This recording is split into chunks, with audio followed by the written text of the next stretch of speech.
Okay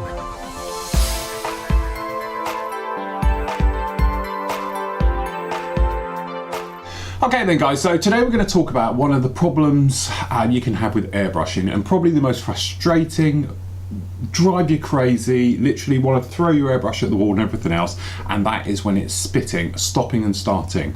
I.e. you're putting down your paint, can be quite detailed work or just generally put down and your paint flow just stops.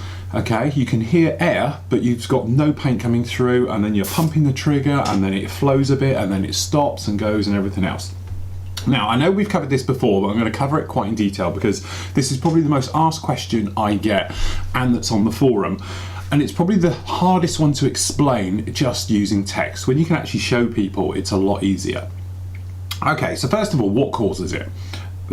This is obviously my opinions to all of this, but it's what I find the reasons why.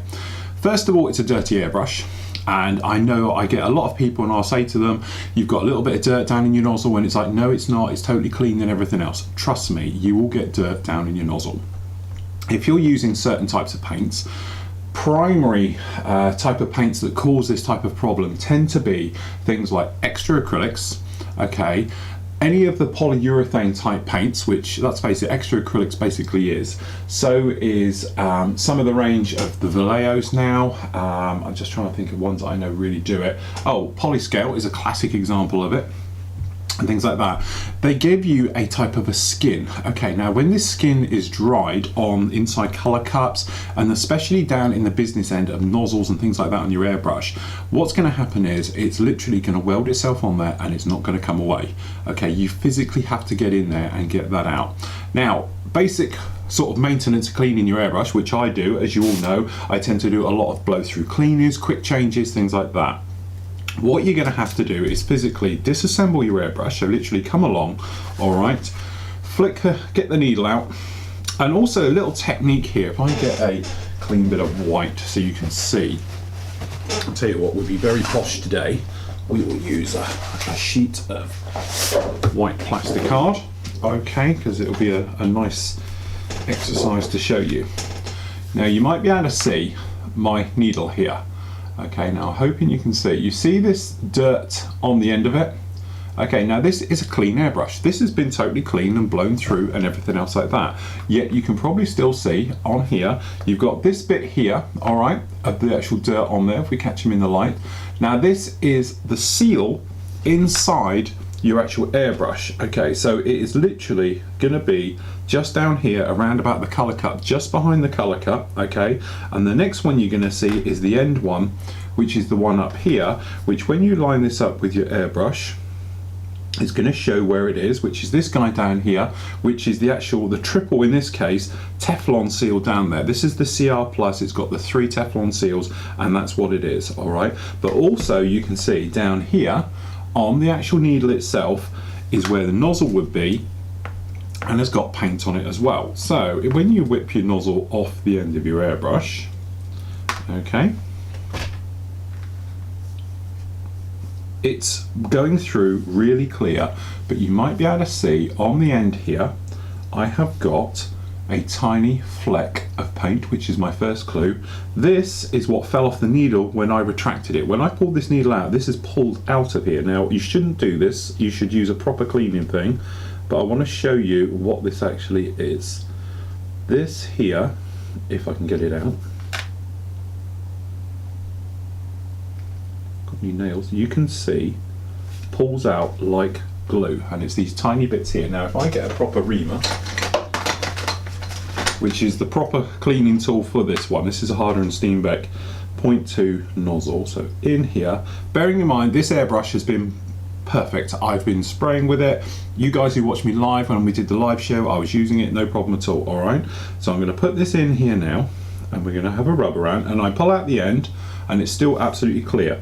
This is because this is stuck to the inside, and I know it's in there, but getting it out is a little bit different. Now as you can see, we've got these bits coming out here. Okay, so the bit where people tell me, oh, my airbrush is clear, my nozzles are fine, I can see daylight through it, I'm sure you can, don't get me wrong, but you get certain build-ups of paint and they will, as you can see, all these bits coming out here, and on the needle. There we go. All this is coming out, and hopefully you can see in there. I don't know if you see, but this is blocked. I can't see in there because of this big something in here, which is this skin stuff that forms and dries in. Now, to be honest, I have been using polyurethane paints in here. I've been using all the ones which cause trouble. There it is. That is what we're talking about. This here was from a perfectly fine working airbrush, and as you can see, all this rubbish is coming out. So don't think, and now it feels really slack in here as well because we're getting most of it out. So don't think your nozzle is as clean as you think, and now it's really starting all to come out, as you can see. So your nozzle, whilst you think it's clean, really isn't. And don't forget, I had no problem with this nozzle. It was performing perfectly. It was spraying beautifully. Get all the rubbish out of here. And let's say I'm doing this dry, and I know, but look at all of that coming out of here. This is what is causing you 95% of all your problems with stopping and starting. It is purely because you have to look at the end of this. I know you're never going to see it on camera, but you all know how tiny the nozzle is on your airbrush. So if you imagine, then you've got a needle in there as well, you're down to absolutely nothing, okay? So when obviously you've got your needle coming through, it hardly takes anything whatsoever to jam this up. So the smallest tiny particle can cause you the biggest trouble. Now, the other 5% of the problem, okay, is actually going to be either a fleck of something dried in your paint mix, okay? So when I take my lids off my paints, we've all got it, we get the dried crud all around the top. To be honest, that's not a good example. Let me find a better example. And obviously, like here's a classic, this is an old one. You see this, all this crispiness around the top? If that falls in, and then you mix it, trust me, it won't dissolve. It will stay there, and then, as we're talking about, it makes your way down through your airbrush, down into your nozzle, and it gets to here, and it's got to try and get through the end. Stop and start problems, okay? So that is the other thing to it. Little test you can do. If you take a brand new airbrush with a brand new paint, you will not have any problem with it whatsoever. It will be fine. But this is what it is. But you'll be surprised how much of a problem this can be, okay, by causing literally stopping and starting, spitting, and everything that goes with it, okay? And yeah, it happens to me as well. I think it happens to everybody. But until you get it clean. Now, there's a couple of little things you can do to prevent this from happening. First of all is obviously good maintenance of your airbrush, okay? You don't need to go around strip cleaning it every time, but what you do need to do is make sure it gets flushed out thoroughly after every use completely, okay? So don't worry about it too much when you're just, you know, you're spraying and you're getting on with it and it's all going fine. You don't have to give it deep cleans every single time you change color, but at the end of the day, spend half an hour, strip it down, clean it all out like that, and away you go. Things that people do, which they tell me they do, and that's why it can't happen, is things like they soak the parts, they put it through, you know, cleaners, ultrasonic cleaners, things like that. That won't get that type of stuff out. You need to physically get in there or prevent it in the first place. Personally, I don't think you can prevent it. I think this is one of those things where you're always going to have that type of problem. It's always going to be, you know, literally coming back and biting you and all the rest of it. As I say, a couple of little things you can do to prevent it is literally by keeping it damp in that area to stop it drying out. But if it's a polyurethane paint, you've all seen it. You even get it in the colour cup where it dries, okay, and then literally, you know, within half an hour, if that gets down, gets in, it will stay there and affect all your patterns and everything else like that. So I have got a leak, there we go. So look, a couple of things you can do to really help that out. First of all is making sure when you mix your paint, you don't get any things down in there. Okay, we're just going to blow through, and as you can see, this is kicking, stopping, starting as it's coming out. Now I know we've got bubbles in there, but what it is, it's all those bits having a hard time getting past the nozzle, because what I've done, I've loosened them all up in there. But hopefully you can see, this isn't a nice flow coming out of there. It's kicking back and forth.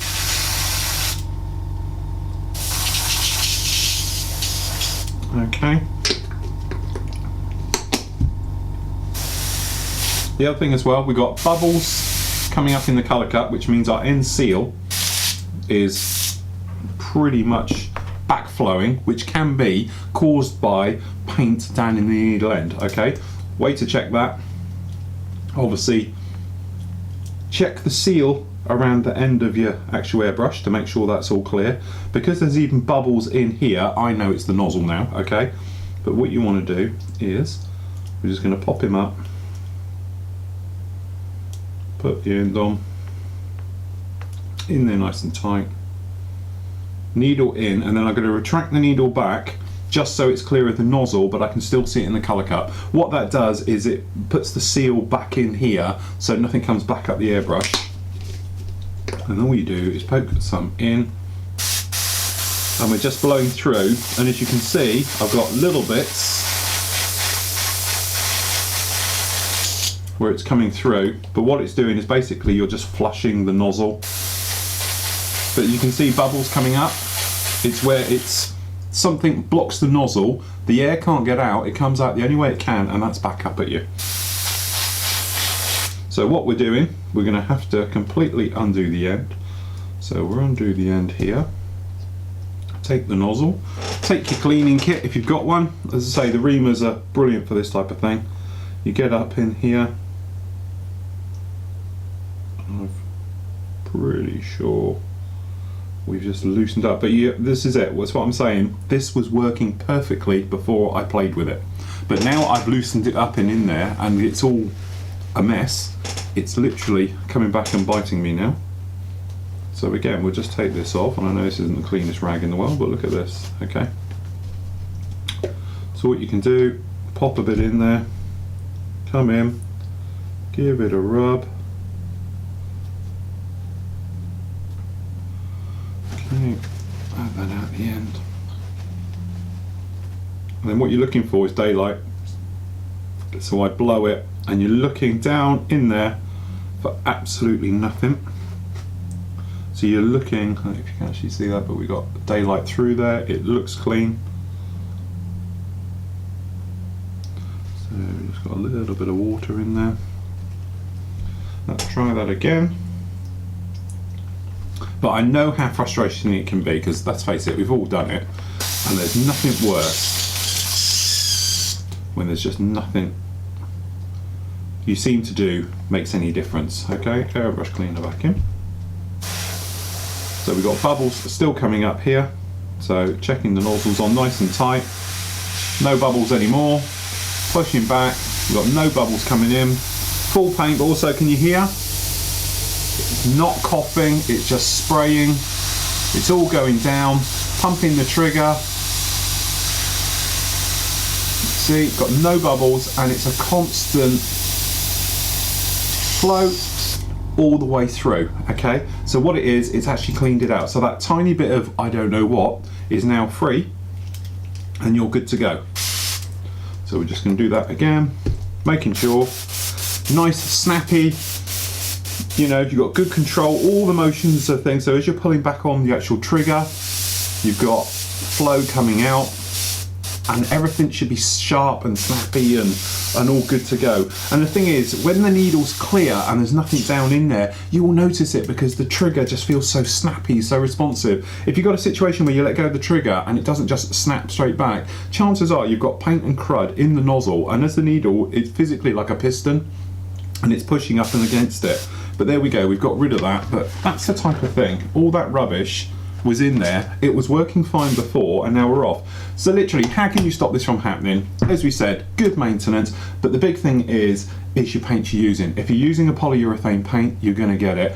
To be honest, if you're using things like Tamiya's, Guns, and the normal Model Airs, things like that, you don't tend to have much trouble with that. Just be careful on the tops, don't let the crud get down in there and everything else. But once you're in, you should be absolutely fine. Like we've been using the old ACAM paints at the moment, which seem to be working really, really well. You don't have any trouble with those or anything else. But if we just grab a colour, so we're just going to have a little bit of NATO black here. Okay, again, when you unscrew, I've got dark bits and cruddy bits all around the top of your nozzle, it's good maintenance not to have them. And you know, this is one of those things, don't listen to me because I'm terrible. I am the world's worst for this. I am the guy who never cleans the tops. I never clean the necks off of it or anything else like that. You should do. It really will make a big difference.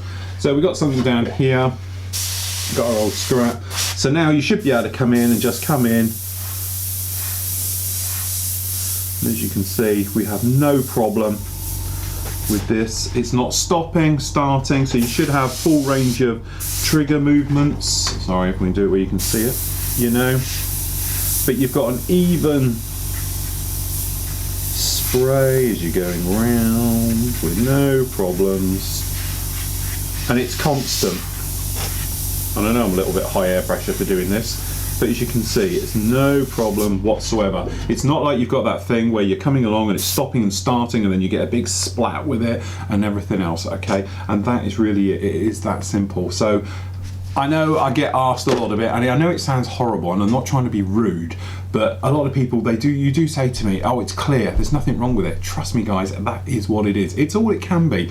Airbrushing isn't a mystic art form here. It's nothing that everything is. There's always reasons why things happen.